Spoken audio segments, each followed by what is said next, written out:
সামনেই কিন্তু রথযাত্রা, আর রথযাত্রা উপলক্ষে আজ তৈরি করব আমি খাজার রেসিপি। তো সকলকে জানাই আমার তরফ থেকে রথযাত্রার অনেক অনেক শুভেচ্ছা ও ভালোবাসা। তাহলে চলুন শুরু করছি আজকের আমাদের রেসিপি, পুরীর খাজা। আজকের রেসিপি আমাদের রথযাত্রা স্পেশাল খাজার রেসিপি। তো তার জন্য আমি এখানে ময়দা নিয়ে নিয়েছি 500 গ্রাম। তো মেপে 500 গ্রামের মতো ময়দা নিয়েছি। এবারে ময়দাতে দিয়ে দেব পরিমাণ মতো লবণ। যে কোনো মিষ্টি জিনিসে লবণ না দিলে কিন্তু সেটার মিষ্টির স্বাদটা আসে না। আর দিয়ে দেবো ঘি। ঘি দিয়ে কিন্তু আমি ময়মটা দেব।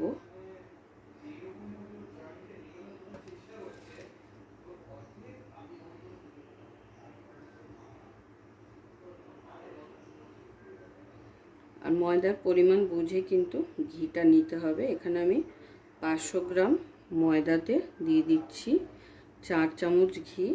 ময়মটা একটু বেশি লাগবে, আর ঘিয়ের গন্ধতে আরও সফট আর নরম হবে খাজাগুলো। তো দিয়ে দিলাম 4 চামচ ঘি।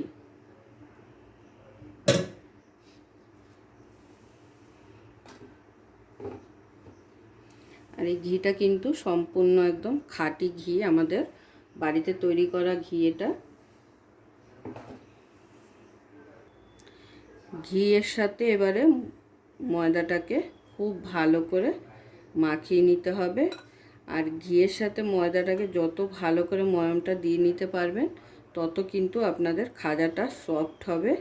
এইভাবে হাত দিয়ে ডলে ডলে খুব ভালো করে ঘিটাকে ময়দার সাথে মাখিয়ে নিতে হবে।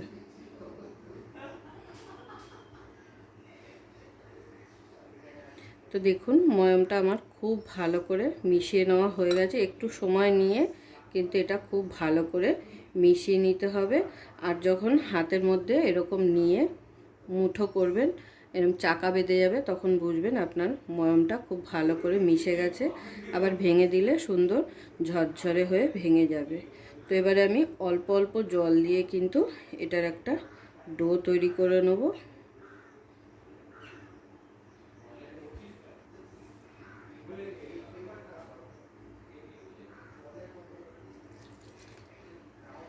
একবারে কিন্তু বেশি জল দিয়ে দিতে যাবেন না, অল্প অল্প জল দিয়ে কিন্তু এটার একটা সুন্দর ডো তৈরি করে নিতে হবে।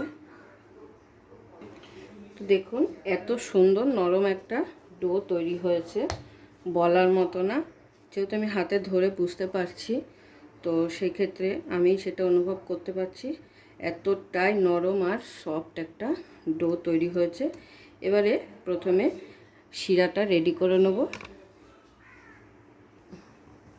তো মিষ্টি শিরাটা বানানোর জন্য এখানে একটা প্যান বসিয়ে দিয়েছি, আর প্যানের মধ্যে দিয়ে দিচ্ছি পরিমাণ মতো চিনি, আর দিয়ে দেবো জল।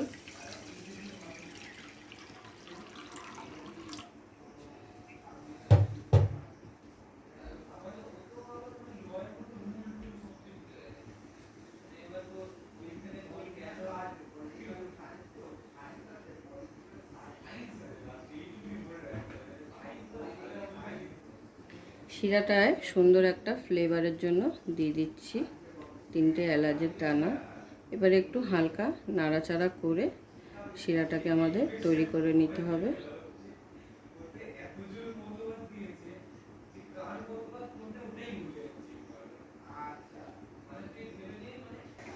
তো দেখুন শিরাটা খুব সুন্দরভাবে কিন্তু ফুটে উঠেছে। আর শিরাটা যে খুব বেশি গাঢ় করতে হবে সেরকম কোনো ব্যাপার নেই। শিরাটা একটু চিপকা চিপকা ভাব আসলে কিন্তু বুঝে যাবেন যে শিরাটা আপনাদের রেডি হয়ে গেছে। তো এখনও হয়নি।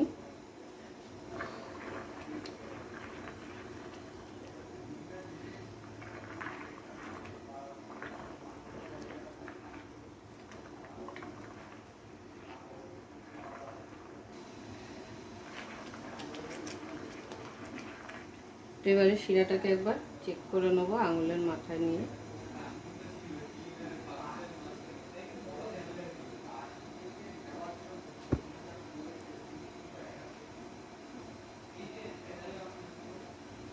একটু হালকা চিপকা ভাব এসেছে। আর এইভাবেই কিন্তু নামিয়ে দেবো। খুব বেশি আমাদের এটাকে জাল করতে হবে না। এটাকে নামিয়ে ঠান্ডা করে নেব। আর এদিকে দেখুন আমি লেচি কেটে নিয়েছি। লুচির জন্য যে আমরা লেচি কাটি তার থেকে এক সাইজ বড় করে কিন্তু আমাদের লেচিগুলোকে কেটে নিতে হবে। এই যে দেখুন, খুব বেশি বড়ও না আবার খুব বেশি ছোটও না। তো এবারে চলুন লেচিগুলো এক এক করে আমাদের রুটির মতো করে বেলে নিতে হবে।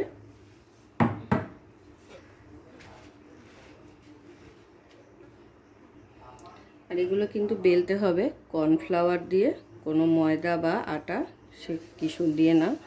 তো কর্নফ্লাওয়ার প্রথমে একটু বেলনাতে নিয়ে নিলাম।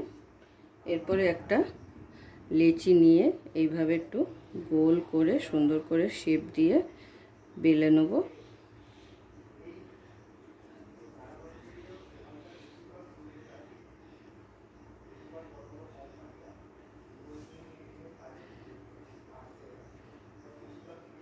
আর বেলতে হবে কিন্তু একটু পাতলা করে।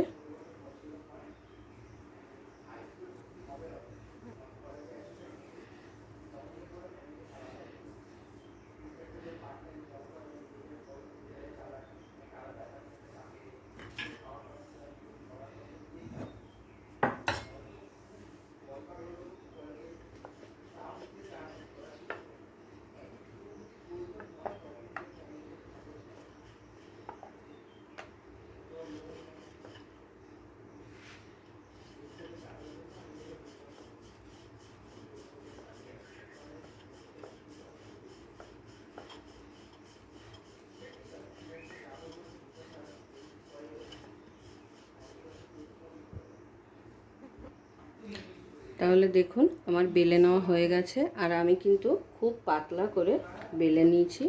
এই যে আমার হাত কিন্তু স্পষ্ট বোঝা যাচ্ছে। আশা করি আপনারাও বুঝতে পারছেন, এতটাই পাতলা করে বেলেছি। তো সমস্ত রুটিগুলো কিন্তু আমাদের এইভাবে পাতলা করে বেলে নিতে হবে।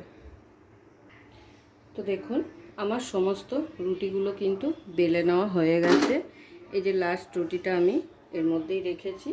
এবারে এর মধ্যে সামান্য একটু ঘি দেব, দিয়ে পুরো রুটিটার মধ্যে ব্রাশ করে নেব।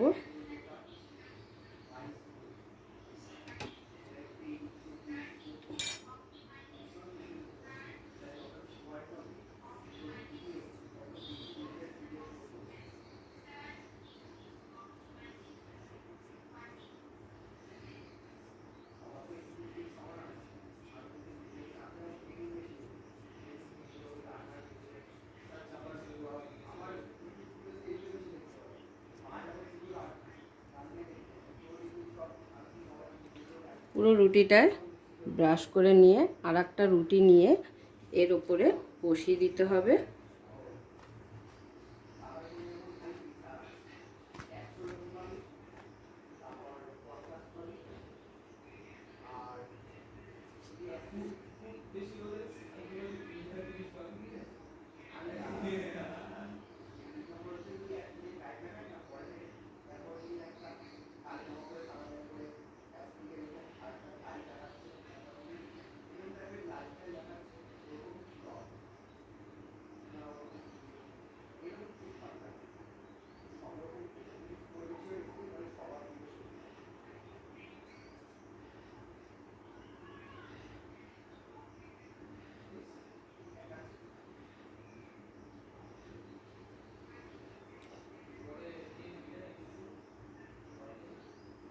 তো আবারও এটার উপরে আবারও একটু ঘি দিয়ে ব্রাশ করে নেব। এইভাবে পরপর আমি 5টা রুটি বানিয়েছি।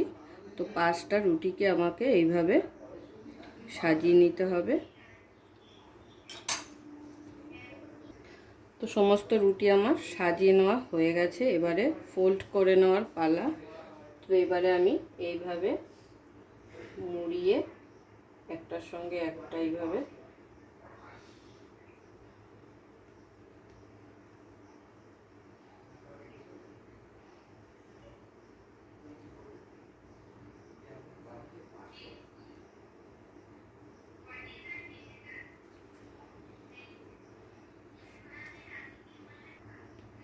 তো এইভাবে গোল করে নিয়েছি, এবারে সুন্দর করে কাটিং করে নেব। কেটে নেওয়া হয়ে গেলে কিন্তু আরও একটু কাজ বাকি আছে, তো সেটা হলো আবারও বেলনার মধ্যে নিয়ে এইভাবে রেখে একটা এইভাবে চাপ দিয়ে একটু লম্বা করে দিতে হবে। তারপরে কিন্তু ভাজতে হবে। তো সবগুলোকে এইভাবে একটু বেলনা দিয়ে চেপে দেবো।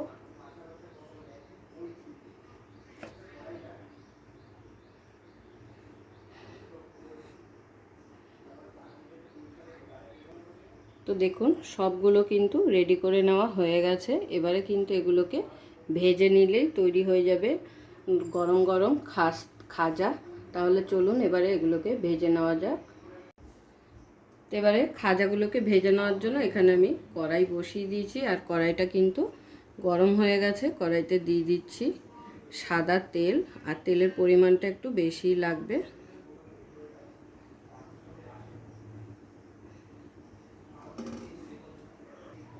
তো তেলটা কিন্তু গরম হয়ে গেছে। এবারে এক এক করে এগুলোকে তেলের মধ্যে দিয়ে দেবো।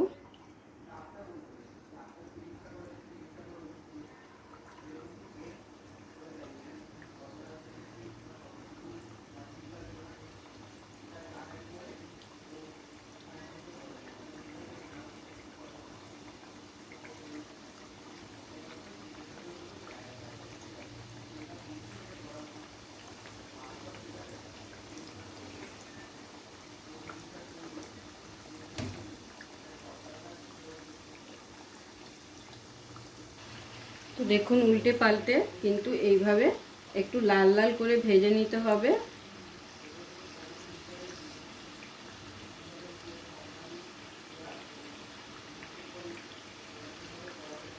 এত সুন্দর ফুলেছে, আর ততটাই কিন্তু মচমচা হবে, দেখেই বোঝা যাচ্ছে।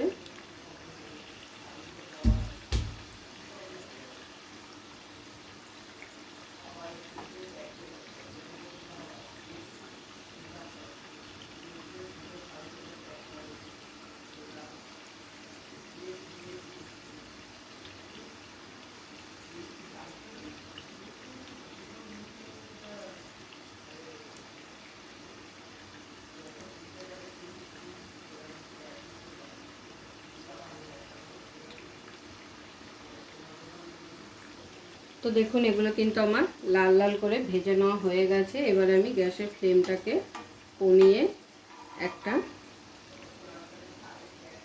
ঝাঁঝরাতে করে এক এক করে তুলে নিচ্ছি।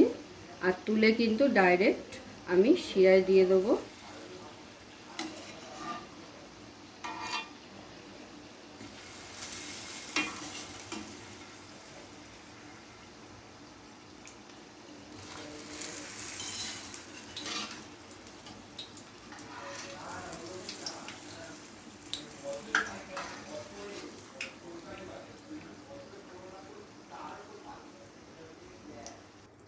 তো দেখুন যে প্যানটার মধ্যে আমি শিরাটা রেডি করেছিলাম, সেই প্যানের মধ্যে কিন্তু সব নিয়ে নিয়েছি। তো এক পিঠ প্রথমে ভিজিয়ে দিলাম, তারপর আর এক পিঠ কিন্তু আবার একটু উল্টে দেবো। তো এইভাবে শিরায় কিন্তু প্রায় 5 মিনিটের মতো একটু ভিজিয়ে রাখতে হবে, না হলে ভেতর পর্যন্ত শিরাগুলো যাবে না। তাহলে দেখুন আমার খাজা কিন্তু একদম রেডি। তো খাজাটা কিন্তু খুবই খাস্তা হয়েছে, মচমচে হয়েছে। একটা আমি আপনাদের ভেঙে দেখিয়ে দিচ্ছি।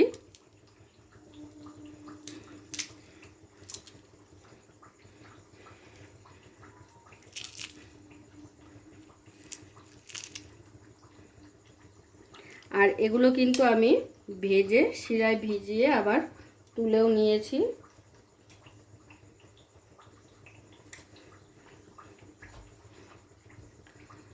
তো আজকের আমার এই খাজার রেসিপি অবশ্যই আপনাদের ভালো লেগেছে।